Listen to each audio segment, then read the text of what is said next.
Have you ever wondered what the media and big tech is hiding from you? Like massive stories that actually affect you in your life that they don't want you to see because they make the left and the Biden administration look bad. Well, now there's a podcast dedicated to exposing all of that each and every day. So download the fastest growing podcast in the conservative movement, the Ben Ferguson Show podcast right now. That's right. You can listen to Ben Ferguson Show podcast on iHeartRadio app, Apple Podcasts, or wherever you get your podcasts.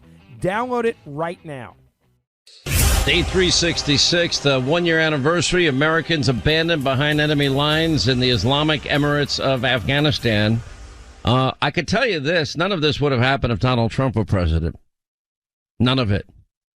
You know, I spent a lot of time this weekend just talking to people. Didn't matter if I was out grocery shopping, as I always do on Sunday nights. I was out last night, and I got stopped by everybody.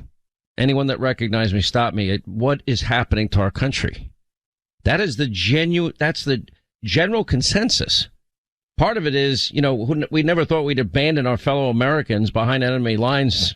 You know, that was not the Trump plan. The Trump plan was telling the Taliban that if they dare move 1 inch away from where they were located at the time until the pullout were complete, that they'd be blown into smithereens like he did the Caliphate, like he did Soleimani, like he did Baghdadi and Associates and the Al-Qaeda leader in Yemen. Yeah, I'm happy we got Ayman al-Zawahiri, but the only thing sad about it is that now, once again, the Islamic Emirates of Afghanistan are now a safe haven for terrorist organizations. But it's even bigger than that. I mean, the utter shock at the raid on President Trump's home and the pretext underneath it, people see right through it. You know, the 1-year anniversary, abandoning Americans and abandoning thousands of green card holders, abandoning our Afghan allies, abandoning an estimated $80 billion in the most sophisticated military weaponry technology ever. Americans are disgusted. You look at the Democrats, you know, look at what they wanted to do when they got in power. They wanted to eliminate the legislative filibuster for more power. They want to pack the courts. They're dying to pack the courts. You know, hell yeah, we're coming from your guns, Beto Bozo O'Rourke said. You know, Americans are looking at this, and it's not a country that they recognize. And you compare it to where we were 18 months ago, and it kind of is unrecognizable. And we'll get into the specifics of the law and where they're headed with this whole raid issue. As I've been saying, finally people begin to get the message. I said it from day one. This is a pretext. They went in on a fishing expedition. They weren't there just because Donald Trump. They were there in June. They could have taken every document that they wanted in June when the DOJ and the FBI were there. They didn't take them. They said, would you mind putting a padlock on this door so it's a little bit more secure? Okay. You can come back anytime you want. That's what we know. And then you look at, you know, the issues that we're now dealing with as a country. Look at what has happened in 18 months. Look at is your town safer? Is your city safer and more secure? With defund, dismantled, no bail laws? No, it's not. Are your schools doing any better considering we pay more per capita than any other industrialized country?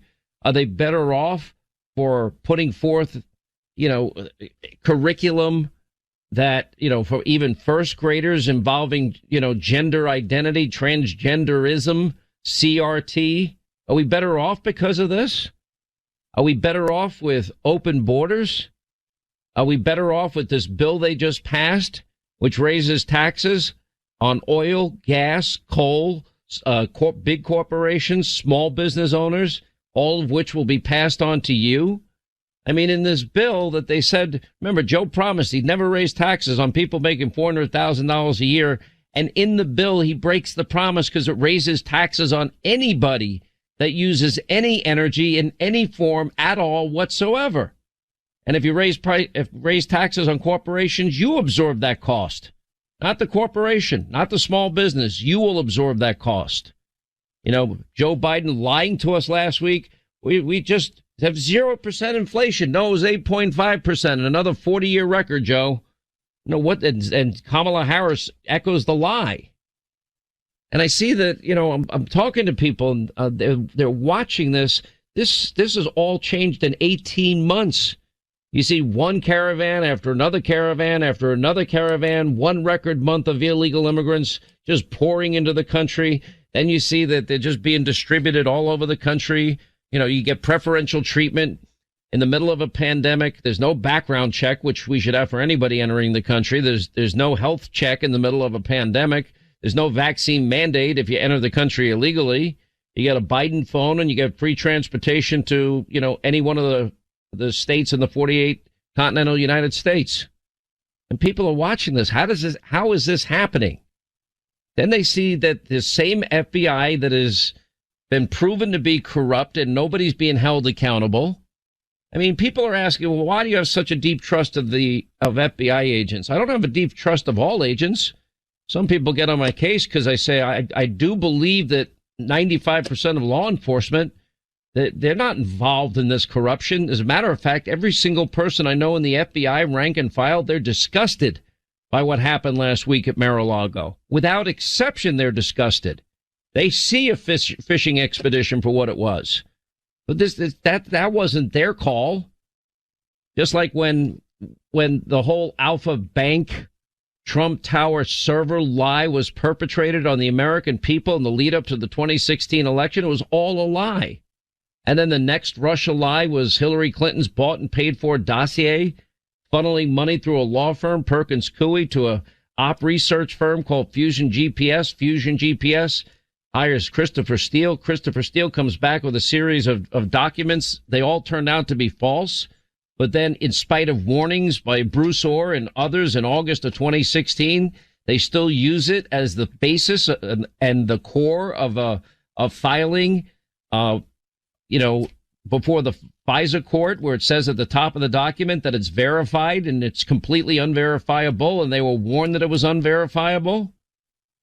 And then we're now supposed to trust the people at the top of the Justice Department. And if you dare criticize them, oh, you must be advocating violence. No, just the opposite. We're the ones that condemned the violence in the summer of 2020, while so many others were silent or just outright lying to us and telling us, no, it looks mostly peaceful to me. Dozens of dead Americans, thousands of injured cops hit with rocks, bottles, bricks, Molotov cocktails. Others injured even more severely, billions in property damage. We're being like, no, they're mostly peaceful. Or they just sat silently because they didn't want to anger their liberal base.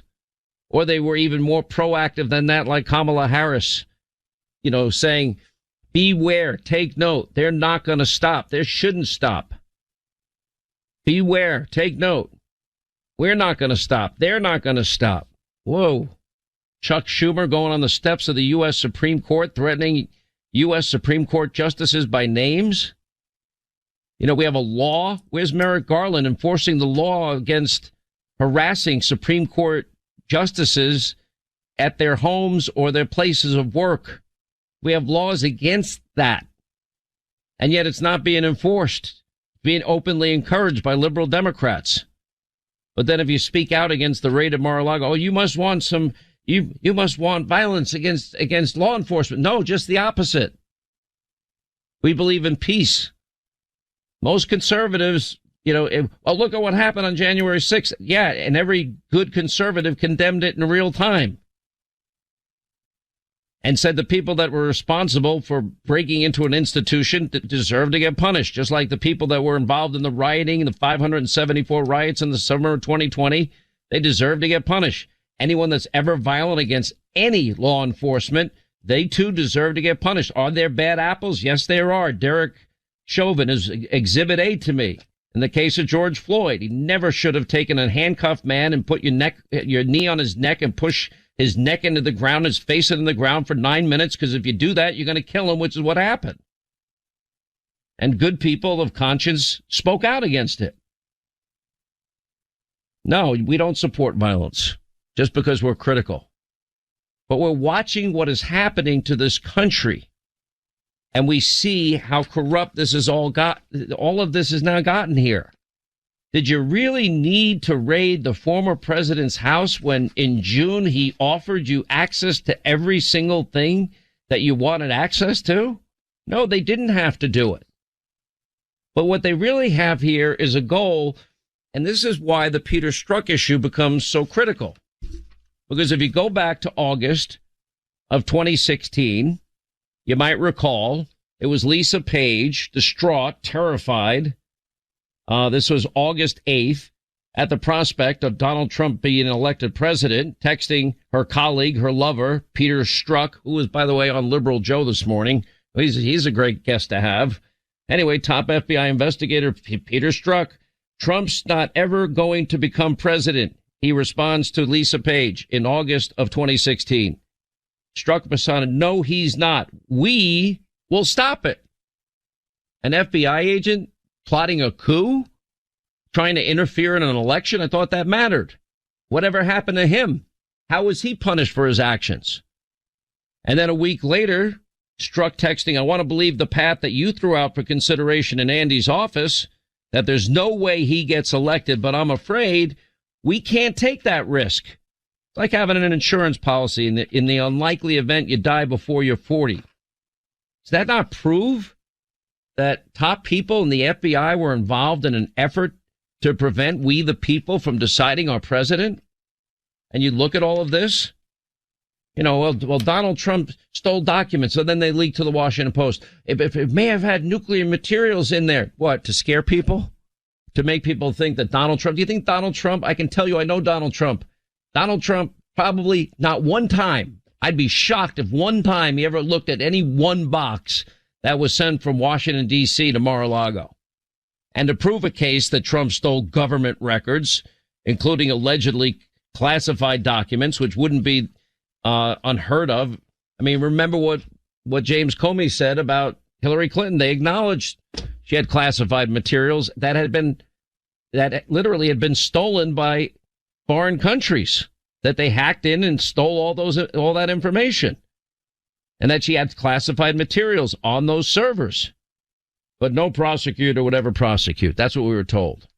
But if you look at this pre-dawn raid at Trump's residence, it would require that a person act willfully.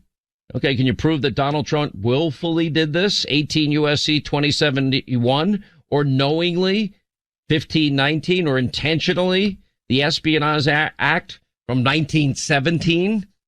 Give me a break. None of this is true. It was all a pretext in the beginning, because they don't want this man ever running for president again. And then it all comes down to, I think a lot of this comes down to them wanting Donald Trump to see what they could find, any evidence or information they could find on him in January 6th, or any tax issue or any issue at all whatsoever, to prevent him from being on the ticket in 2024, rather than letting we, the American people, decide, because they're smarter than us.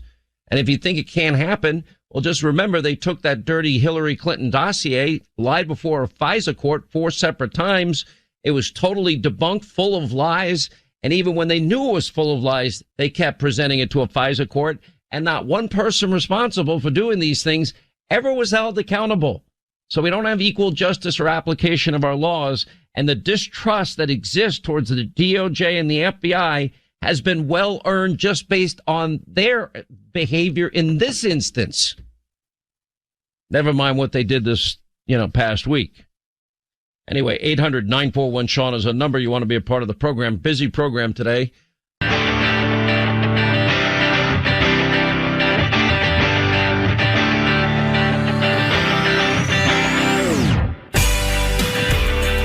As we roll along, 800-941-SEAN. A year ago today, that's when Joey abandoned our fellow Americans behind enemy lines. Think about a year.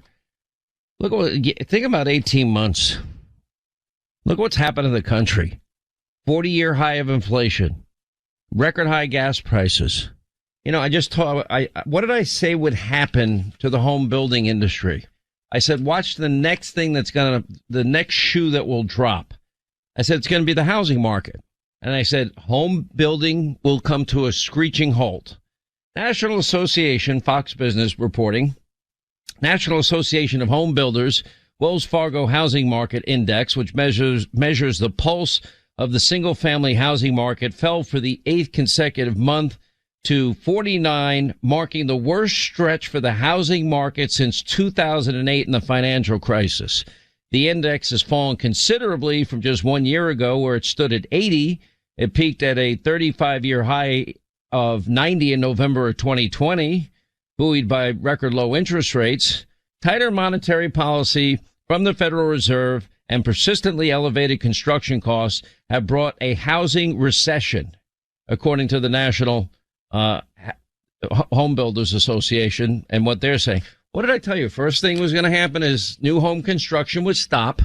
That'll be followed by sale of existing homes. That will come to the next screeching halt. It's already slowed dramatically. And the next step after that is, if you were unhappy with the drop in the stock market and your IRA and your pension plan, 401k dropping, the next thing that's going to drop is the value of your home. And that's going to drop precipitously. And then you're going to be thinking, I'm underwater on everything at this point. The only good thing is many of you still have your 3% 30-year mortgage or your 4% 30-year mortgage.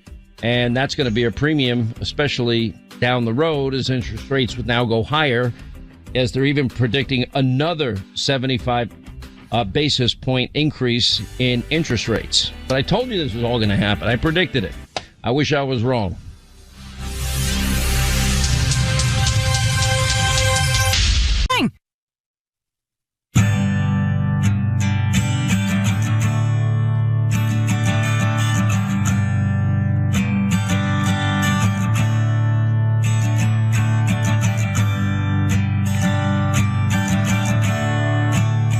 Never stops working for the good of the country. Sean Hannity with behind-the-scenes information on today's breaking news. Hannity is on right now. All right, 25 to the top of the hour, 800-941-SEAN, our number.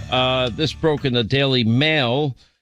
President Trump on Truth Social earlier today. Wow, in the raid by the FBI or Mar-a-Lago, they stole my 3 passports, 1 expired, along with everything else. This is an assault on a political opponent at a level never before seen in our country. Third world, he writes on his Truth social media account. By the way, if true, without a legal passport, Trump would not be able to travel outside the U.S. Was that by design? Does anybody know the answer to that? Now, some people say, Hannity, why do you have such a deep trust of the FBI? The FBI, all things FBI and Donald Trump, they have earned their distrust. It's not like I've made this up out of thin air. I did not make up the text message of Lisa Page, distraught and terrified that Trump could win in 2016, texting her lover and colleague, Peter Strzok, who was on Liberal Joe this morning. Great guest to have, Joe, because this is the guy. She texted him and says, Trump's never going to be president, right? Right? Please tell me he's not going to be president. Strzok responds, no, he's not. We will stop it. This is an FBI agent. What do you mean we will stop it? And then it goes on a week later. I want to believe the path that you threw out for consideration in Andy's office. I have to assume Andrew McCabe, that there's no way he gets elected, but I'm afraid we can't take that risk. It's like an insurance policy. In the unlikely event you die before you're 40. So the distrust of the FBI with anything dealing with Donald Trump has been earned by the FBI because they're the same ones that lied about the Alpha Bank Trump Tower server connection that never existed because they didn't have servers with Alpha Bank on them. They're the same people that took Hillary's bought and paid for dirty misinformation Russian dossier, and even though it was unverifiable 4 separate times, Comey signed 3 of them himself, Rod Rosenstein signed 1, Sally Yates signed 1, then all were brought before Senate committee, and then they say, well, knowing what we know now, we wouldn't do it. Well, before you tell a court it's verified, maybe you need to verify it, especially considering you're putting your signature on it. I mean, think about that. They got to spy on a presidential candidate and a president. And this is why people should not trust them when it comes to with anything regarding Donald Trump. They've waged a political war against this guy. They actively sought to prevent him from being president. Then they dragged the country through hell for 3 years, and nobody was held accountable. Nobody. None of these people that signed these phony FISA applications were held accountable. None of the people involved in a direct effort to take out Donald Trump's chances of winning in 2016, they've not been held accountable. They have basically unchecked power. This is the highest ranking officials in the FBI. This is what Director Wray should have cleaned up when he became the FBI director. He could have restored the FBI to its premier greatness it once was, putting aside Herbert Hoover for a minute, the premier law enforcement agency in the entire world. And then here we go again, the media, they're willing accomplices, the Mar-a-Lago raid had something to do with nuclear weapons, according to anonymous sources telling the Washington Post. How many anonymous sources we've had over the last, since Donald Trump got on the political scene and came down that escalator? One anonymous source after another. The media mob, they never got held accountable for all their lies involving Trump-Russia collusion. But we're told it has to do with the Espionage Act. And they specifically, 18 U.S.C. 793, a 1917 law gathering, transmitting, or losing defense information. Okay, well, Hillary did that. What happened to Hillary? How is it that Sandy Berger gets to go inside the National Archives and shove documents down his pants after 9/11? And then they cite U.S. Code, 18 U.S. Code 2071, which is the concealment, removal, or mutilation of records. What evidence did they have of such? Because they had gotten 15 boxes back in February.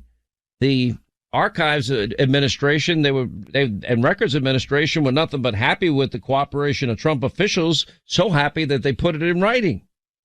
And in June of just before this raid of this year, they had access to all of the records, could have taken them all of that day, and they just asked that it be put under lock and key, which was complied with by the Trump people, and Donald Trump himself said, come back anytime you want. So they take all of these boxes, all of these photos, and under the pretext of this, then they go look throughout the entire Mar-a-Lago residence, including Melania Trump's clothes. I mean, is there any excuse for that? It's you got to apply common sense to this here. That we've had 2 impeachments on top of the Trump-Russia collusion lie. And meanwhile, in the Ukrainian case, you have to ignore the real quid pro quo with Joe Biden on tape bragging about leveraging $1 billion for Ukraine and not getting the money until they fire a prosecutor that we find out is investigating their son who's being paid millions with no experience. That would be a little bit more of a quid pro quo than Donald Trump saying, you're not going to waste taxpayer money if I send this money to you, are you? Gee, that's such a horrible thing. This is a very broad, rarely used Espionage Act, 793, all of these different things. Basically, it gives them carte blanche to go in there under the pretext. They weren't looking. This has nothing to do with the Presidential Records Act or the National Archives. This always had to do with a fishing expedition to find anything that they can use. And by the way, the materials seized by the feds were from Trump's time in the White House. It was packed up by government staffers. Donald Trump didn't pack up his own boxes. It was delivered to his home, no different than any other president before him, except probably the timeline was accelerated, based on all the other crap that was going on at the time as well. Obama, Bush, Clinton all took documents. In the case of Hillary Clinton, they discovered, not only top secret classified emails, but then they discovered that she deleted 33,000 other emails that never should have been on a private server, and that private server had been hacked into by foreign entities. What happened to her? Nothing. What happened to Sandy Berger? Nothing. He shoves, documents down his pants, down his socks, and runs out, and God only knows what he did with those. So they were invited in to review the materials in June. Why did they ask? Why didn't they take them if they were so worried about potential nuclear secrets? And what's in the affidavit? The warrant, as I said, is meaningless. What did they accuse? What did they say in the warrant? And Donald Trump has said and authorized that they can put out that information. Put it out. Republicans, by the way, are demanding to see all of the Mar-a-Lago documents. Republicans stepped up calls on Sunday for the release of the affidavit showing the justification for the seizure and this raid on Mar-a-Lago. We know that Marco Rubio asked the Justice Department, Office of Director of National Intelligence, to provide the seized documents on a classified basis. And by the way, he has every right to see it. Can you believe they put Peter Strzok as an expert on MSDNC? We got an insurance policy. Put that guy on. You have former Bush Attorney General Michael Mukasey blasting Biden's FBI raid on Mar-a-Lago as a fishing expedition because he's right. I think it's an attempt to find evidence tying President Trump to some violent events or criminal events that took place on January 6th. I don't know whether that's what they found, but the fact is that of the 45 separate items that they seized, 11 had any classification markings at all, and only one had the top classification marking, and those were marked as of the date that they left the White House, which was more than a year and a half before this event took place. You know, and by the way, I'm not buying this Joe Biden story that he didn't know. Interesting column by Michael Goodwin in the New York Post. He says, consider this paragraph from the New York Times story in April. The Attorney General's deliberative approach has come to frustrate Democratic allies of the White House and at times President Biden himself. As recently as late last year, Biden confided to his inner circle that he believed former President Donald Trump was a threat to democracy and should be prosecuted, according to people familiar with his comments. And while the president has never communicated his frustrations directly to Mr. Garland, he has said privately that he wanted Mr. Garland to act less like a ponderous judge and more like a prosecutor who's willing to take decisive action over the events of January 6th. Kind of hilarious, Goodwin writes, to insist that Biden hadn't said this to Garland directly. He didn't need to because he can just float it in the New York Times through anonymous sources. And boy, I bet Garland probably read it. That's probably not a bad analysis. Biden's Mar-a-Lago raiders took Trump's documents covered by attorney-client privilege. Another problem. They seized boxes containing records covered by attorney-client privilege and potentially executive privilege during the raid of the former president's Mar-a-Lago home. Maybe they should have looked at what they were taking before they actually took it to see if it was relevant within the realm of something that they should even have their hands on. By the way, Fox News is reporting that Judge Bruce Reinhart will decide whether or not to release the affidavit that the DOJ used to justify the Mar-a-Lago raid by 5 p.m. today. Not so sure we're going to get that. 14 FBI whistleblowers have come forward.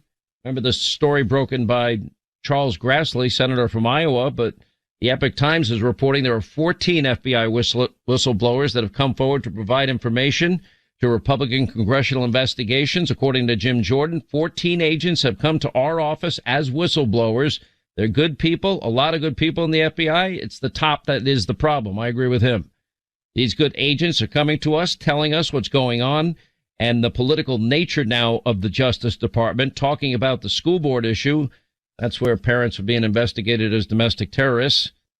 2 months ago, Jordan said 6 whistleblowers approached the committee. 2 came forward in relation to the school board memo, 4 in connection with the January 6th issue. Chuck Grassley said in July that whistleblowers had come to his office to provide information, including disclosures relating to investigations into Hunter Biden's overseas business dealings, and it's become a well-worn trail of agents who say that this has got to stop. There are good people in there. Iran says they're willing to accept Biden's nuclear deal. What a dope. This is going to be worse than the first deal. It's just beyond anything I've ever seen. Then we've got the New York Times reporting that Trump relayed a message to Garland on Thursday. The country's on fire. What can I do to reduce the heat? Well, you can take that, I guess, 2 ways, the way the media mob is taking it, or the more likely way is the president saying, things are really, my people are very upset. What can I do to help the country? The temperature has to be brought down, which is the way I would imagine that the president relayed the message. When I interview him next, I will ask him. But there's a big problem on so many different levels involving this. There's a lot of big problems with this. To prove the case, you've got to prove it was done willfully, knowingly, intentionally. Well, how do you prove what's in somebody's mind at the time? At what point do you think Donald Trump spent downstairs in a closet looking through boxes of old papers. I tend to think nobody probably did that.